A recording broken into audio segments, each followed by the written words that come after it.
UndergroundHipHopBlog.com exclusive. Microphone check 1 2 1 2. What up? This is Pawz One. You're checking out UndergroundHipHopBlog.com. I'm sitting here with my man Chris G. What's going on, Chris? Yo, what's good, Pawz? How you doing today, man? We're here, Underground Hip Hop Blog, live in Fontana, California. I eat. Let's jump right into it. Talk more about the music and the movement that you created on your own from here. And there's people outside of here, definitely outside of not only this area or this city or this state. There's people that all over are responding really well to what you're doing. So describe your movement and how that started. It started out right after high school. Linked up with my main producer, Skuse Beats. Shout out to Skuse. We started working right after high school. He shot me a couple beats. We just really started grinding, busting out a couple tracks. I linked up with Soul Define, which is Skuse and Crude C. And we started working on some collabs, and they got great responses. I just been grinding on that snowball effect type of thing. You just work at it every day and build it up. That's what it's all about, to be honest, to be consistent with your shit. And really being humble to your fans and respecting them and building that relationship. Speaking of fans and being a fan, before you came up, before being an MC, being a rapper was even an idea, who were some of the people you were a fan of? First off, I'm going to say Psycho Realm, of course. Shout out to Duke and Jaggin. Grew up bumping their music for the most part. Cypress Hill also, Be Real, dope-ass cats. Probably DJ Quick, a little bit of Sugar Free, and Devin the Dude. I've been bumping that lately. I'm really digging that Devin the Dude, that old school shit. It's crazy that you say that, because being out here in Southern California, like, there's definitely their influence, Psycho Realm specifically, their influence is really, really strong out here with a lot of the up-and-coming artists. A lot of them identify with the sound and the look. But with your music, I can't really say that you specifically fit into that, but it's dope to be a fan of that, but have your own style and have your own lane. So that's definitely really dope. So what does it feel like to have people respond to what you do, come up, ask for a picture, have you sign something, and tell you what your music means to them? It's great, man. It's amazing. That's my motivation every time I wake up. Every time I go to sleep, it's what I look forward to the next day. I get messages from fans telling me great responses from my music, just advice, any type of stuff like that, man. I have a close relationship with my fans, and I be talking to them daily. And just for the most part, just trying to let someone know that they could really do what they want to do, be themselves. You always got to be true to yourself is probably the most important thing, I think, as an artist. That's definitely key, and I think a lot of your fans can definitely see and hear that, because you're a real person and you respond to real people in a real way. So that's definitely dope, because there's a lot of people out here doing it. It's definitely really easy. Talking to Sunspot Jones, Living Legends, earlier today, and he said everything is instant gratification. Instagram, Twitter, YouTube, Facebook. As soon as you capture something, you can release it, and it's put out into the world, and it becomes real to everybody. And a lot of people fall into that and start believing that, because this guy posted a video. He is a rapper, and he's on the same level as, let's say, a Psycho Realm or a DJ Quick, right? So there's a lot of your peers out here. Some of them, I've seen some, being an MC, I've seen some come and go, but you've been consistent. So what keeps you consistent, and what makes you stand out apart from some of your peers that are doing it? I'll probably say the clothing. I really have established the G-hats right here. Started out making the G-hats before the music. Once I got into the music, people would compliment the hat.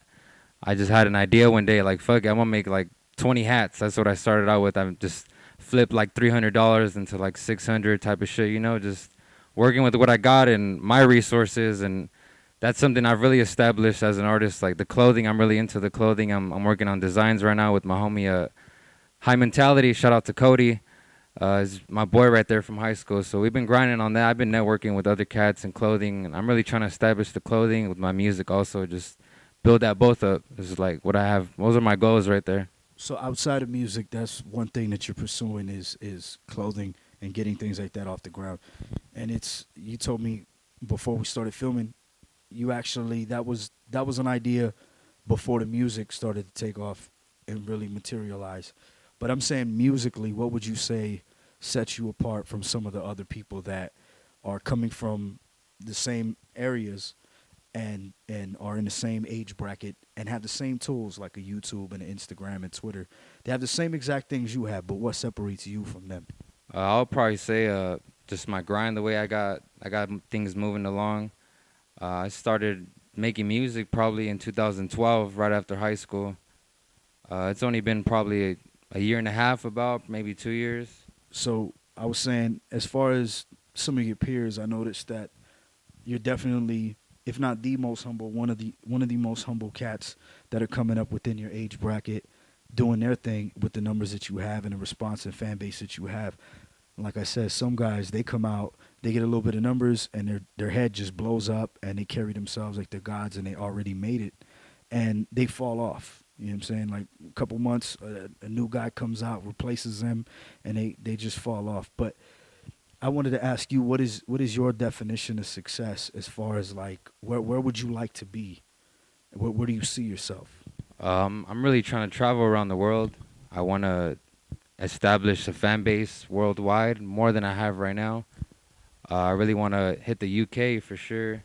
I really want to establish that base. Me being Mexican and from California, I want to be able to expand my music and branch out. And I really want to be remembered for my music. And I want to have my own clothing shops and maybe like a little swap meet store type of deal. The local swap meet right here is the Fontana swap meet. Maybe even open up a little booth right there with my clothing and be able to slang it out like that. That's really something I'm trying to do. That's dope. So people will definitely be able to connect with you. Let's say, God willing, and I think you can do it. Let's say you're out there and you're rocking in Australia, and then you come back to the IE and your fans out here. You just traveled all the way around the world and came back, and you're still out here representing the IE, and you're still humble and you're still connecting with people like that. I think that's really dope. That's a dope aspiration. Good goals to have. Let's talk about some of the music, your creative process, the writing process, and things like that. How you go about putting your bars together. Are you one of the dudes that shows up at the studio and writes there, or do you have songs already structured before you go in? When I hit the studio, I pretty much have my songs structured out, maybe even like to the beat already. My writing process is usually just toke up a little bit and just sit in my little studio, just write them out with just beats. I ask producers for like beats every day, just networking, like I said from the get-go, networking with producers. I linked up with Via Beats from Brazil. I've got a track coming out soon, but the process is just toke up, write up the bars, and just hit the studio and just knock them out, man. That's really my process right there. As far as going into it, like concept wise, like when you hear a beat, is it just like, okay, I already wrote these rhymes, so I'm just gonna slap it to this beat, or do you get a beat and you're like, yo, this beat makes me picture this or feel like this, so I'm gonna write that? When I hear the beat, it just makes me feel a certain way. It brings up a thought that I had throughout the day, or something that I just wrote down, or something like an emotion to the beat is really how I get a feel for things. Maybe I'll just be on some pissed off shit and just want to write some bullshit, man. You know what I mean? But I find myself writing more when I'm going through some struggles and just the hard times. I fall back on the writing, and before the rapping, it was just poetry. I grew up writing poetry, and that's how this all started out, pretty much, man. That's dope. It plays a big part in hip hop. I don't think a lot of people really fully grasp that. Like when you're a writer and you're able to make the transition and go from just writing it on paper to writing it on paper, making it rhyme, fitting it in a beat, and then doing it on the mic, and then being able to do it on stage in front of a bunch of people you don't know. So it's definitely a big journey. It's a big transition and change to make. It's a big process. But I wanted to talk to you about underground, the definition of underground. What does underground mean to you? Underground. To me, the underground is all about the indie hustle, man. Underground hip hop is something that's been along for ages. And all the mainstream artists, I see them as like the commercial with all the business aspects behind it, and they really rely on others. I've always been a fan of the underground, and growing up, that's all I bumped, man. Just underground music, underground hip hop is all about the independent hustle. Yeah, see, there's a lot similar to what I said. As far as, personally, like, underground is dope. I think some people use it as kind of like, well, when people hear it, they think negative things, like, oh, he's not going anywhere. He's an underground guy or whatever. Or some people think, like, he's underground, that's that real shit. So to everybody, it has a different meaning. That's why we wanted to ask you. But for me, I think independent sums it up to a certain degree, because when you're underground, you don't have Coca-Cola. You don't have these people to kind of dictate what you do and what you say and how you dress and how you look. So we get to come from the heart, do what we want, and give it directly to the fans.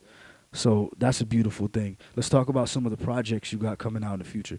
I'm actually dropping my first album right now, titled Unaccustomed.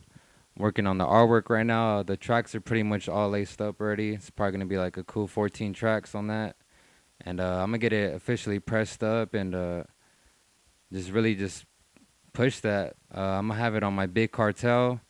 It's chrisg.bigcartel.com. That's where I have my clothing also, and that's my first project that I'm gonna be dropping. And I just got some tracks that I'm working on, and I already started on the second album, but that's for the future right there, man. That's dope. So you got one that's being pressed and processed, and the other one is in the works. So like you said earlier, consistency. I think that's what a lot of people lack nowadays. They drop a lot of stuff, but it's inconsistent. Like it's kind of weird. Like there's no process to it. There's no plan. It's just kind of like, bam, I did a song, bam, I did a video, just throwing shit out.